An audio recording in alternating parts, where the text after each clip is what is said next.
So indeed, so I'm the founder CEO of the startup Magma Learning, member of the Swiss Tech Collider at EPFL, and I will talk about enhancing learning with personal AI tutor.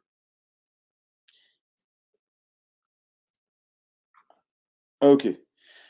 So first, I will give you a short introduction about AI and more precisely machine learning, which is the basis of the talk. So you must have heard about artificial intelligence. Of course, it's like a trendy topic for quite a few years now. But of course, artificial intelligence is a bit loosely defined. It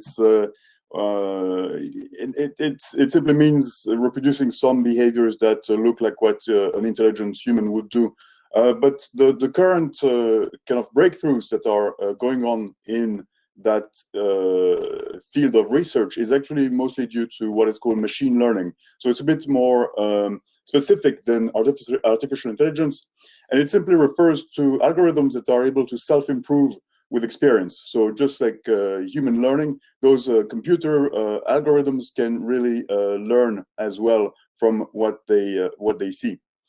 So here are just a few examples of applications where machine learning or AI is really pushing the limits of excellence. So they're reaching human level performance or even superhuman performance. So we have vision, for example, and for quite some time, neural networks, artificial neural networks have been able to recognize images very well, like, for example, numbers in a picture, or just if it's a cat or a dog. And I'm sure you've done this experience. You can go to your mobile phone and to your pictures, and then you type in, for example, cat or beach or something like this, and then all the pictures where those objects show up will be automatically recognized without you having to really label them. So this is an application of machine learning, and it just shows that it's really ubiquitous already. So it's already in our life a very, it plays an important role already. You can do also video transfer, so you can take an image or a video and then transfer it to an image. I will show you some example of that. And machine learning is also extremely good at playing games because this is kind of it's a setup. It's kind of an artificial world where the rules are very well defined, and then you can play a lot of times in order to learn by playing millions of times and so on. So there's this game of Go, for example, where experts predicted that computers would struggle for many years to come, but it has been actually the world champion has been defeated by machine learning algorithms a few years ago. And the same thing with chess and also video games and so on. And now they're moving on to very high-level video games where you need to have some long-term strategies in order to win, and this is also moving fast. And then there's language, which is super important. So, for example, speech recognition. So when you talk to Siri or Alexa, this is using machine learning. You can also do automatic translation. You can generate text, so you can give like the beginning of a novel, of a famous novel, to an algorithm, and then it will complete the text in the style of the first sentence. Medical diagnosis also. This is very useful for detecting tumors on X-rays and so on. And of course, coming up will be self-driving cars and many more applications. So I think it's really obvious that AI or machine learning is really an irrepressible trend in all sectors of activity. So here I have a few fun kind of examples. So I try to find some interesting, playful examples. So this is a video game, Atari. It's a Breakout. So you have this little paddle here, and the ball bounces on the paddle, and you can aim the ball, and you have to destroy all of those bricks here. So what they did at DeepMind is that they've taught an algorithm to really learn by itself how to play this game as well as possible. So the goal is to destroy all of those tiles. And after it struggled at first, but then it will learn all the rules by itself. And it even found a way to go from the back, you see, so this is kind of an expert trick to actually bounce off the back here, which is the strategy that the best experts will also develop. So that breakthrough was very interesting because we could play also tons of different games, different video games, and it would reach superhuman performance on most of them. So this is another fun application. So if you take a video of a famous person like Donald Trump, you can then take a picture of some other celebrities, and then you can transfer the video of Trump on those celebrities. So it looks like this, you see. So you just have the video and the picture, and then this is the output that the machine learning model gives you. And you see it's very accurate, the lip movement and so on. This is quite amazing. And you can also do that for the full body. You see that model here moving around, and this is then transferred on those other pictures over here. So this is an example of how machine learning can really generate new content in very accurate and surprising ways. This is a recent model, so it's one of the largest models in machine learning, with hundreds of billions of parameters by OpenAI. And what it did is essentially read the entirety of internet and then all the books ever written. So it's just an enormously knowledgeable model, if you wish. And then you can ask it anything. You can say, what's the capital of that country, and so on. And it will just know the answer to a lot of questions. And it's also able to translate from one language to the other, or to play games. It has just accumulated an enormous amount of knowledge about many things. And so it's a very flexible model. And here, this application on the screen is actually, it's generating a website for you. So you just give it, in plain English, you just give it some instructions. For example, a button that looks like a watermelon. And then you say generate, and then it will generate a button that has the color of the watermelon pink, and then the skin is green. It fully understood what you meant, and it will generate a website in HTML and so on that satisfies your instructions. So here are some other examples. You can say a large text that says welcome and so on, and a blue button that says subscribe, and then you click generate, and then it will do it for you automatically. So it's quite wonderful. And here, a button for every color of the rainbow. So it figures out what you mean. The rainbow has all those colors, and I make a button for each one of them. So it's like a web designer, if you wish, that really understands. A table of the richest countries in the world with name and GDP. And boom, it found the GDP of all the countries. It's sorted and so on, and you have the two columns that you asked for. So this model is super powerful, and yeah, it's part of a family of models that are getting better and better. So a couple of years ago, at the Applied Machine Learning Days at EPFL, we had the chance to have Garry Kasparov, one of the best chess players of all time. And he gave a speech about machine learning, because of course he was famous for being the first world champion to be defeated by a computer in the late 90s, I think. And instead of growing bitter, you can see that his current approach is to think that this is actually a great opportunity. So machine learning can upgrade human creativity. So this is important to have a positive approach to this kind of new competitor in the field of intelligence and learning that machines are becoming. To view this development as some great opportunity to become more human, in a sense, more creative and more curious. So it could be considered a threat on some levels, but really it's mostly a great opportunity. And I completely share Garry Kasparov's optimism about this. And indeed, for learning, AI can really change the game, in a sense, and really help us learn in much more effective ways.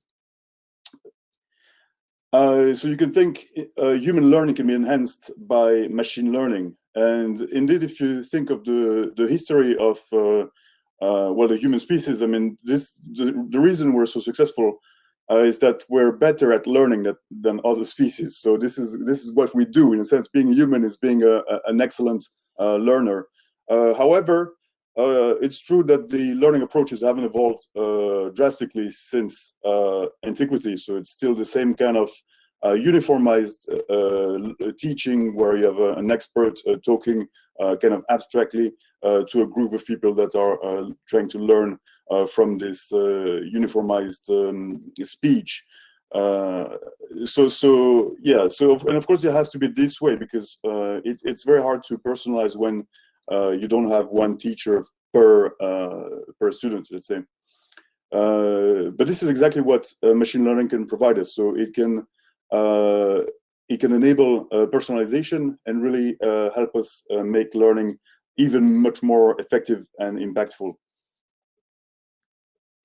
So this is what we've been doing at my startup, Magma Learning. We've developed a personal AI tutor app called Harry 9000. So Harry is short for Aristotle, whom you see there animated in the corner.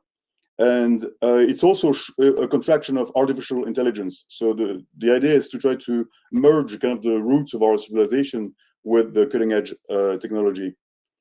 And what Harry does is that it will help the employees to grow their knowledge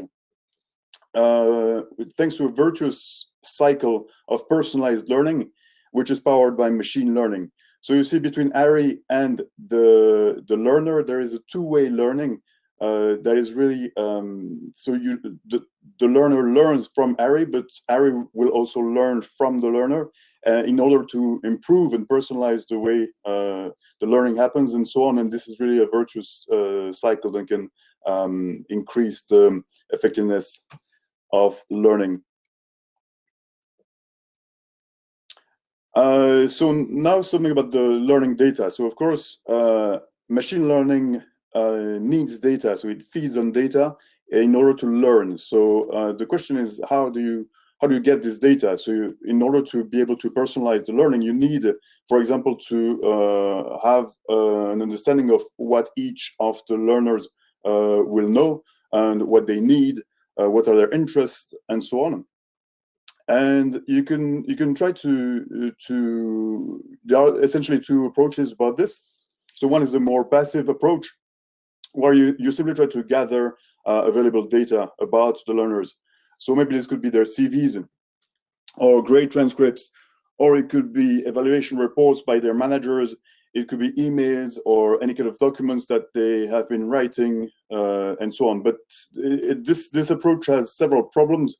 So first, it's quite static. So the CV, for example, will have a line about some course you took 5 years ago, and this is not really evolving as with you. It's just some very kind of crystallized information.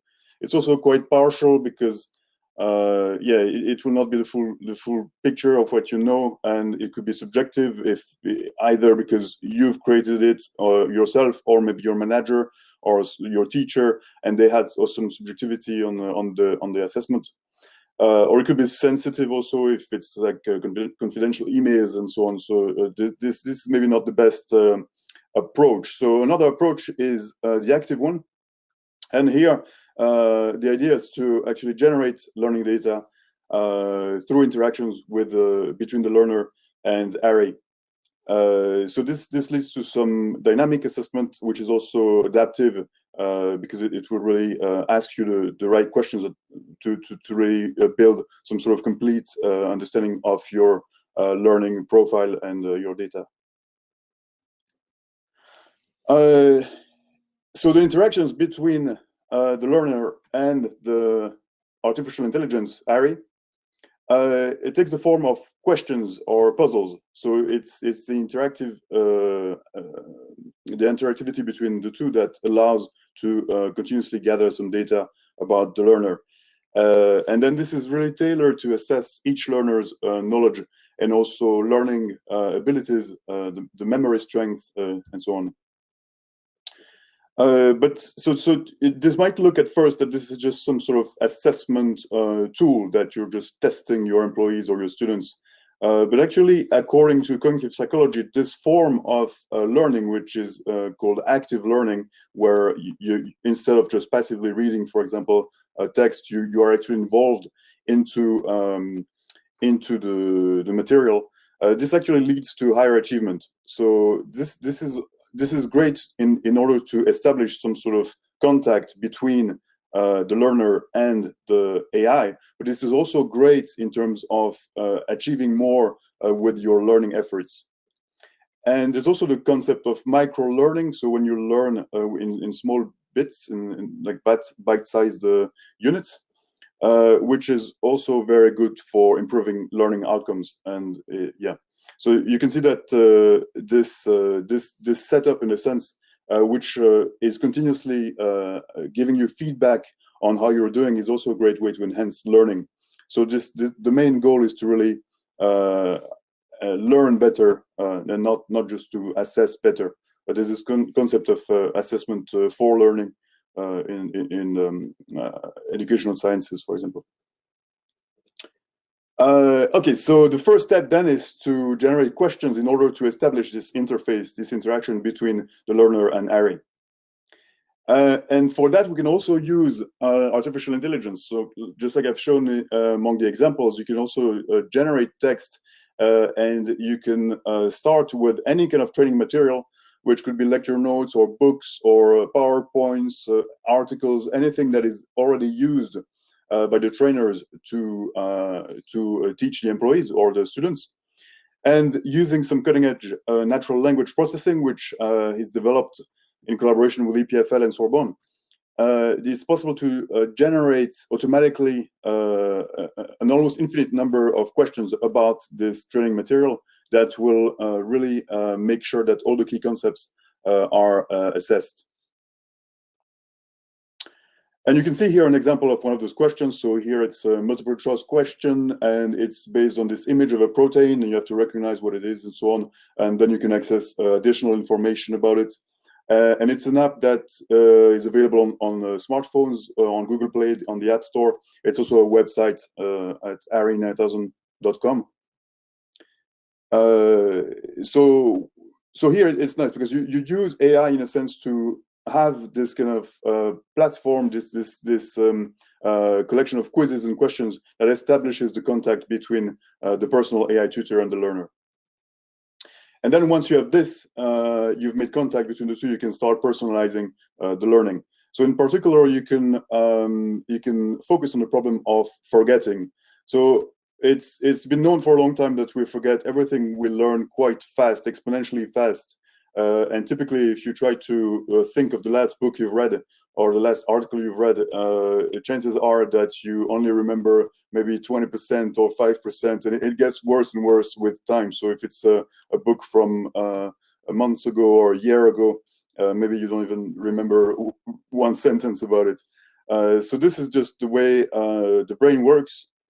And it has disastrous effects on training programs, because even if they're very carefully designed with the best content and the best layout and images and so on, and it's gamified or it's really well designed, still, because of that forgetting effect, the impact will evaporate very fast, and then all the efforts will be for nothing. Psychologists have also came up with a solution to this problem, and it goes under the name of spaced repetition, and this allows to achieve very high long-term retention with the least amount of effort. So here on the left, you can see this is just a forgetting curve or a memory curve. So the y-axis is the knowledge or the memory, and you can see that it drops very fast after the learning session, which on the left was very condensed in time. This is called cramming, and this is known to lead to very fast forgetting. This is because the brain, the information will stay in the short-term memory, and it will not go into the long-term memory. And indeed, Paul Kirchner defines learning as a change in long-term memory. So if you don't achieve that, then you're not properly learning. So the solution here on the right is spaced repetition. So the idea is that you learn something for the first time, and then you wait until you've almost forgotten it, like or let's say half forgotten it. And this is the perfect time when you should revise it, because if you do that, the next time the forgetting will be slower, and then you wait again, this time a bit longer, until you've again half forgotten it, and you revise it, and then this time the forgetting will be very slow, and maybe will last for years or decades. So this is the way to reach long-term retention with the optimal amount of effort, and that leads to consolidation of your knowledge. But of course, this is very personal, because different individuals, different learners will forget at very different speed. And so if you want to make sure that they revise the concept at the right moment, you need some personalized approach, because those two learners, for example, you see, needed very different revision schedules in order to achieve the long-term retention. And this is exactly where machine learning can enter, by learning about each of the learners and then adapting to their knowledge levels and their memory abilities, and also their motivations. Because if you really like, I don't know, finance, for example, then you will be faster at learning new concepts in finance than you would in biology or something else.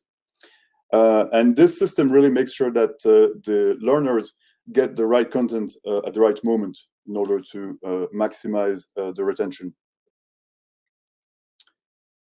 So the effectiveness of this approach has been demonstrated at the occasion of experiments at top institutions, and we've been finalists of the Innovation Award organized by Kaggle Publishers in Basel. So at those institutions, we've generated revision programs for all of their course catalogs, in total 8,000 courses. And there were thousands of active users, and we've performed some experiments. So split a class into two groups and then tested if the group with the personal AI tutor reached a higher grade at the end of the semester. And indeed, at EPFL, we saw an improvement from 4.0 to 4.8 out of 6. And at EHL, École Hôtelière de Lausanne, we also saw a significant improvement in the grades. So this shows the effectiveness of this approach. So another benefit of this whole approach with the personal AI tutor is that you can also visualize your knowledge, because you can ask the personal AI tutor to show you what he has learned about you, about your knowledge levels. And this comes in the form of some three-dimensional constellation of points, and each point corresponds to a concept that you're learning. So for example, we see those green concepts on the right. Maybe each one of those corresponds to a finance concept. So that space organizes the knowledge in thematically, if you wish, where two concepts that are nearby belong to the same context. And this is very motivational, because you can see, as a novice, your visualization will look quite pale, and also not very full. And we can notice that this dark region in green clearly signifies that there's a skills gap for that novice learner. And if you compare it to an expert, you can see that she has a much better understanding